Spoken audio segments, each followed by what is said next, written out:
Men, said the little prince, set out on their way in express trains, but they do not know what they are looking for. Then they rush around, and get excited, and turn round and round. And he added, It is not worth the trouble. The well that we had come to was not like the wells of the Sahara. The wells of the Sahara are mere holes dug in the sand. This one was like a well in a village, but there was no village here, and I thought I must be dreaming. It is strange, I said to the little prince. Everything is ready for use. The pulley, the bucket, the rope. He laughed, touched the rope, and set the pulley to working. And the pulley moaned, like an old weather vane which the wind has long since forgotten. Do you hear? Said the little prince. We have wakened the well, and it is singing. I did not want to tell him to tire himself with the rope. Leave it to me, I said. It is too heavy for you. I hoisted the bucket slowly to the edge of the well and set it there, happy, tired as I was, over my achievement. The song of the pulley was still in my ears, and I could see the sunlight shimmer in the still trembling water. I am thirsty for this water, said the little prince. Give me some of it to drink. And I understood what he had been looking for. I raised the bucket to his lips. He drank, his eyes closed. It was as sweet as some special festival treat. This water was indeed a different thing from ordinary nourishment. Its sweetness was born of the walk under the stars, the song of the pulley, the effort of my arms. It was good for the heart, like a present. When I was a little boy, the lights of the Christmas tree, the music of the midnight mass, the tenderness of smiling faces, used to make up, so, the radiance of the gifts I received.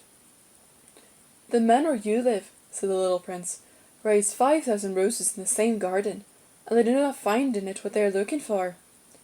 They do not find it, I replied, and yet what they are looking for could be found in one single rose, or in a little water. Yes, that is true, I said, and the little prince added, but the eyes are blind. One must look with the heart. I had drunk in the water. I breathed easily. At sunrise the sand is the color of honey, and what honey color was making me happy too. What brought me then the sense of grief? You must keep your promise, said the little prince softly, as he sat down beside me once more. What promise? You know, muzzle for my sheep. I am responsible for this flower. I took my rough drafts of drawing out of the pocket. The little prince looked them over, and laughed as he said, Your baobabs, they look a little like cabbages. Oh! And I had been so proud of my baobabs. Your fox, his ears look like a little bit like horns, and they are too long. And he laughed again. You are not fair, little prince, I said. I don't know how to draw anything except boa constrictors from the outside and boa constrictors from the inside. Oh, that'll be all right, he said. Children understood. So then I made a pencil sketch of a muzzle, and as I gave it to him my heart was torn. You have plans that I do not know about, I said. But he did not answer me. He said to me instead, You know, my descent to the earth. Tomorrow will be its anniversary. Then, after a silence, he went on, I came down very near here. And he flushed. And once again, without understanding why, I had a queer sense of sorrow.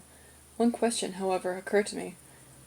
Then it was not by chance that on the morning when I first met you, a week ago, you were strolling along like that, all alone, 1,000 miles from any inhabited region? You were on your way back to the place where you landed. The little prince flushed again. And I added, with some hesitancy, Perhaps it was because of the anniversary? The little prince flushed once more. He never answers questions. But when one flushes, does that not mean yes? Ah, I said to him, I am a little frightened. But he interrupted me. Now you must work. You must return to your engine. I will be waiting here for you. Come back tomorrow evening. But I was not reassured. I remembered the fox. One risks the run of weeping a little, if one lets himself be tamed.